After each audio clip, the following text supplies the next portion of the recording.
2. But here it is. I download it. Oh, here. Check this out.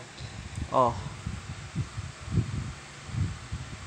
here I download it. I install it. Oh, as you can see, my PS4 game, that Call of Duty Modern Warfare 2, I fixed it already because I realized I was told by JD Vinegas if cannot enough space for PS4 or PS5, you need to remove the gigabytes of um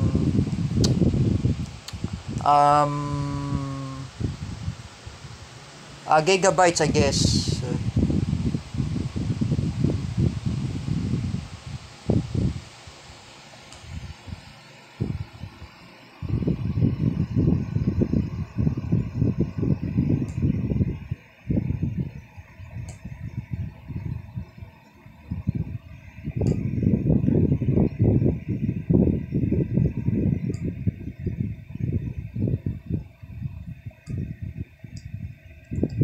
Because I said it, my gigabytes.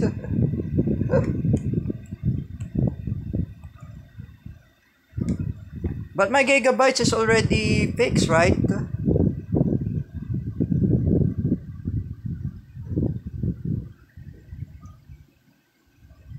But recently, my PS4 game is already fixed. So, I'll wait for a while.